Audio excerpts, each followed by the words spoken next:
Well, hello everybody, welcome back to one episode of Pillars of Eternity. The episode is 192, by the way. One of my episodes.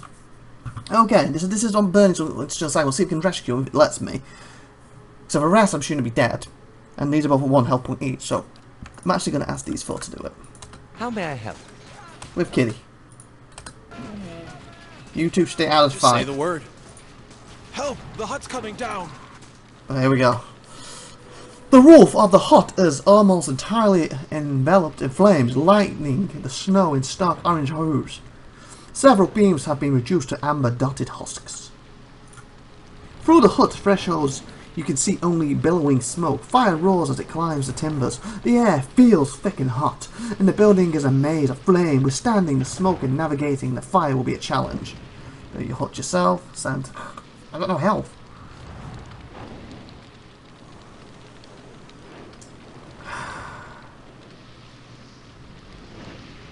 Okay, music person. No, your music. I'm trying to remember who's who. Screw it. Don't want to rest them. You leap over the burning threshold, plunging past the vial of smoke. Inside the house, fire has pitted the walls and beams, and a thick haze rolls through the building. It is hard to see even a few feet ahead, save for the occasional glimpse of the glowing embers. Continue forward, survival, crouch down to avoid smoke. You move onward through a haze of heat and soot. The hut groans and shifts as the blaze grows. With a mighty groan, the burning beams comes crashing down. Caught off guard, you are pinned beneath the heavy log. No! It's beam away, call for help. Just beam away. Even reeling from the impact, you are still able to heave the debris away with relative ease. You get back to your feet, a little winded from the ordeal. Might 10. Sudden flash over singes your arm. It doesn't stop you, but the pain steadily grows. So I must have been 10 to push it off me. Pressing forward, you come at last to a wider room. To the left is a man, the source of their faint cries for help. He stands trapped behind a curtain of flame, arm raised to the ward of the heat. It may be impossible to reach him without quenching the fires first. To the right, a woman lies unconscious beneath what appears to have once been the roof. She is small, but the rubble trapping her looks heavy. Smoke winds its way up and out into the open air, scurrying all sides of it. Outside. And I'm also thinking I'm a druid. I can turn into more forms, have more strength if necessary during this. Hopefully. Stop examine situation to left, stop examine to right. Oh crap. To the right, a woman lies unconscious beneath what appears that's the right to have once been the roof. She's small, but the rubble trapping her looks very heavy. Smoke wind is way up out the open door, still inside on the outside.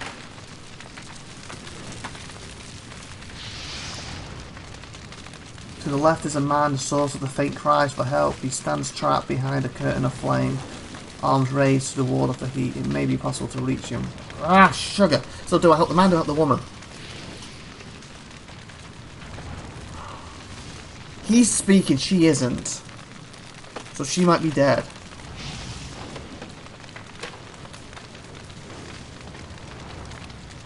Oh, she's unconscious. So she's okay, she's unconscious. We're trying to get him out, then we get her. This woman is trapped beneath a considerable amount. Oh, they go to the wrong side. Oh well. Rubble, including a heavy crossbow, a purple bruise on the temple, suggests that she was struck by the debris fall. On her outflung hand, you can just make out the glint of a ring. Rubble off the woman. Actually meant to go for the man, but apparently go for the woman. Okay. You use a pry bar to clear the rubble, take the ring, turn away and help the man. The rubble off the woman. Crossbow has provided the woman with some protection against the scattered debris that fell onside it, but the beam itself is now weighed down. You grip the end of the beam and use every ounce of strength to lift it. The beam shifts slightly. Basically, he can help me. After a period of fruitless struggle, the beam finally begins to rise above slow degrees, might 10. With one great and final effort, you lift the last of the rubble. Oh god, I did it. Proved still unconscious, the woman is free of the rubble and can now be moved. Turn away and help the man. Approach the victim. Smoke clogs your lungs and the heat has become unbearable. You will collapse soon. Crud. Help, please. Be here. A man dressed in the habitant armour of a local guard stands trapped at the one side of the house. Let's work this way across. I knew we should have gone in first, that's what I thought I clicked on. I might reload and do that, but we'll see. Forest followed the footsteps of Karen. Requirement not met. Frost. Winter wind, cast a spell of winter wind.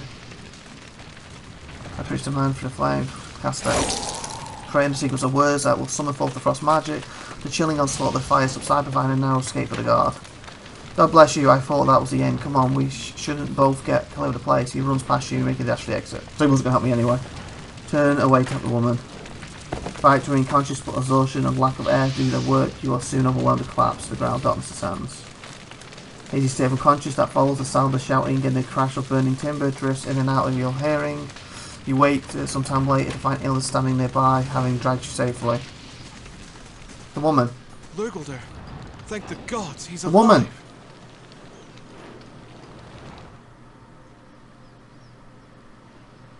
Crud. Okay, I'm redoing that because I did mean to, like I even stated I'm going for him first and it didn't work. Because basically I did stuff there and I swapped back and forth. I think that's what screwed me up. And you did for poor kill on his eyes wandered. So and have one. Okay, I'm gonna reload.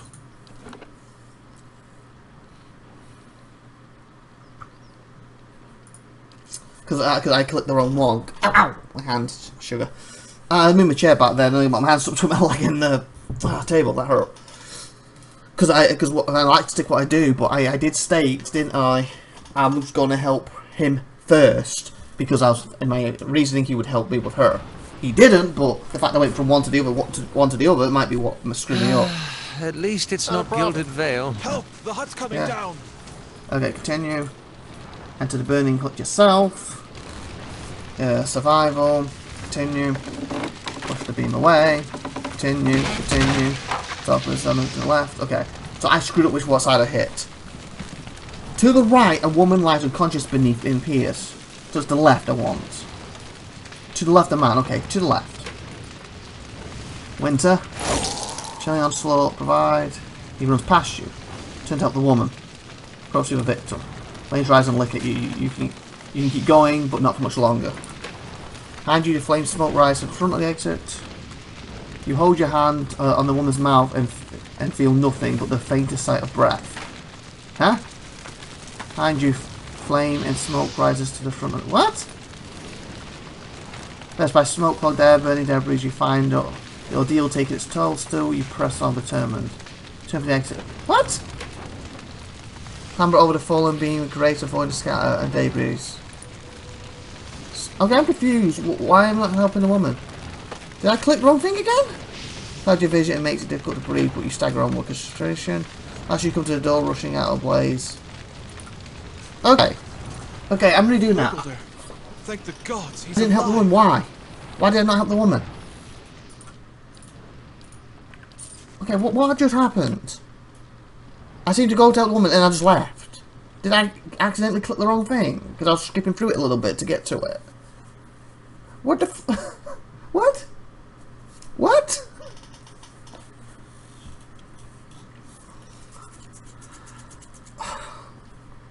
I thought I was going to help her.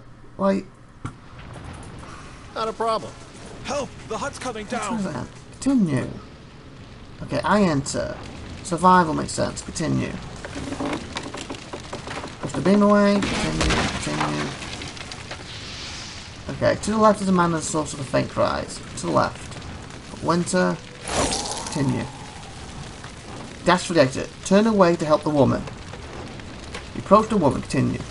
Flames rise and lick at you. You can keep going, but not for much. Okay, continue. You hold your hand to the woman's mouth and feel nothing. Not the faintest sight of breath. So if you're going to say you got to go for her first. Oh. Okay. There's little town left. Lurgulder. If there was much of one. So is it a choice between her and him at this point? Is that what this is? Because remember, I got her out and left her. Maybe I can come out with her and come back in for him. Because that threw me there. Did I skip too fast? I completely threw me, that did. So basically, if you don't go for her first, she dies. So you have to go for her first. So I accidentally went for her the first time. But maybe I should have took her out, but I didn't last time. Help! The hut's coming down. And what's the beam? It's the right, isn't it? What's the rubble? Oh, Prybar, I didn't read that last time. Take the ring, turn away and help the man. Prybar might work. You lost sight in Prybar, that's fine. You set the Prybar against a section of the crossbeam and using every ounce of your strength lift to clear. After a period of fruitless struggle, the beam finally begins to rise very slow to grow. One final effort, you have the last of the rubble clearing the woman. So unconscious, the woman is free of the rubble and can now be moved. The woman's out of the woman is off a slight frame, and carrying her proved easier than freeing her from the rubble. You holster carefully onto your shoulders. Oh, and I can help the man while I'm doing it. Okay, that makes sense. Turn away and help the man.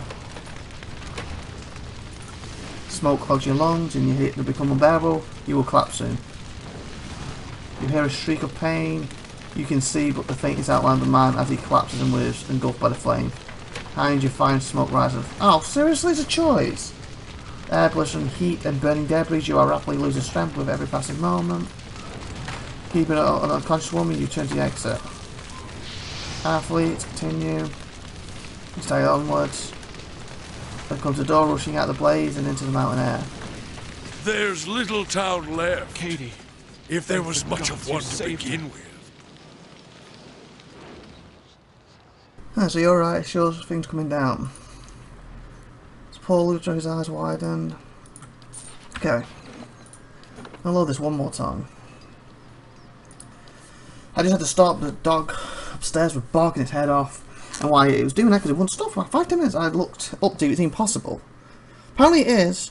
You need to have a certain perception in that. So I'm going to see if any of my characters have it. Otherwise, apparently, if I don't have this set stuff, this is basically a choice of the guy or a female. But you do have to go for the guy first if you want to see them both.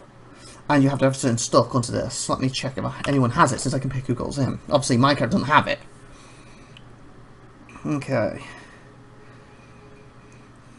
Okay, what do I need? It says I need to pass. You need 14 perception.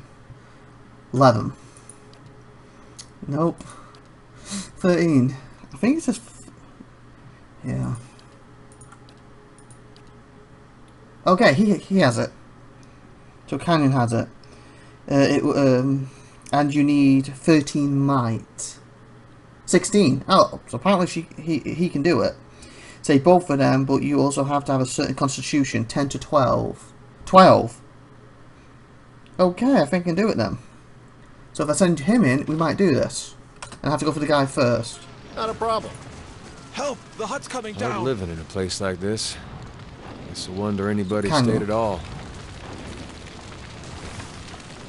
Okay. So survival required, not met.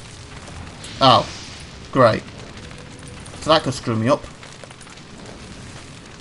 The air is thick, as it's black, the smoke leaves kind of coughing and fragile constant 12. Also, that must be what saved us.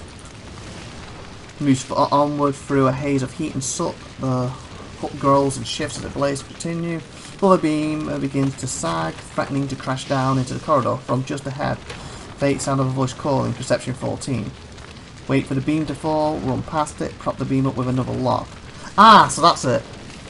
So I didn't get this before, so prop up another log, I guess. Mike 13. Looking around quickly, kind of notice a piece of fallen timber that seems just tall enough to work. Kind of heaves it up and sets it against the sagging beam. The makeshift prop holds for the moment, allowing safe passage. 13. Smoke has gotten fit, kind of begins coughing, but is able to press on. So I'm just worried about the survival thing, could have screwed me up. Pressing forward, kind of cane or whatever, comes at last to a wider room. To the left is a man, the source of the faint cries for help. He stands trapped behind a curtain of flame, arms raised, ward of the heat. It may be impossible to reach him without quenching the fires. To right, a woman lies unconscious beneath what appears to have once been the roof. She's small, but rubble trapping her looks heavy. Smoke and wind. Okay. So it's the man on the left. So I had to help the man first. Stop as swing is Sam on the left. Dress and armour, local guard stands trapped at one side of the house. Fire has worked its way across the floorboards, blocking escape. Okay, last time I chill strut, don't have it, winner. Encourage the man through the flames, turn away. Rim and Frost followed the footprints of Kara, used to chant. Rim and Frost. Oh, okay, good. Have that. Through the smoke makes all speech and exercise in endurance. Karen is able to keep chanting long enough to pass through the flames. Frost magic smothers the fires and provides a merciful break in the stifling heat. God bless you. I thought that was the end. Come on. We should both get clear of this place. He runs past Karen, making a dash for the exit. Turn away and help the woman. Approaches to the other victim. Sudden flash over singed Conan's arm. It doesn't stop Conan, but the pain steadily grows. The woman is trapped beneath a considerable amount of rubble, including a heavy crossbeam. A purpling bruise on her temple suggests that she was struck as the debris fell. Tried to lift the rubble, used the pry bar. Anna sets the pry bar against a section of crossbeam and using every ounce of strength, strains to lift it clean. After a period of fruitless struggle, the beam finally begins to rise by slow degrees. You have lost the item, is fine. With one great and final effort, Keenan heaves the last of the rubble clear of the woman. Through still unconscious, the woman is free of the rubble and can now be moved. Carry the woman out. The woman is of a slight frame and carrying her proves easier than freeing her from the rubble. Kind of holds her carefully onto the shoulder, retreats the exit. Beset by smoke, clogged air, blistering heat, and burning debris, kind of rapidly losing strength. With every passing moment, survival becomes more likely. Continue. Keeping a firm hold upon the unconscious woman, kind of turns for the exit. Kind of races past the unsteady beam for a second time. The timbers crash down a few seconds after kind of passes through. The smoke clouds Connor's vision and makes it difficult to breathe, and kind of staggers almost concentration 12. At last, kind of comes to the door, rushing out of the blaze and into the mountain air. Yay, we did it, people. We did it! You did it. You saved them Yeah, both. And with that, we're going to end this episode. So please like, please subscribe, please tune next time, and we'll see what happens now that we saved them both. Have a great day out there, By IVATOPIA. Subscribe, like I said, and share the video. Bye!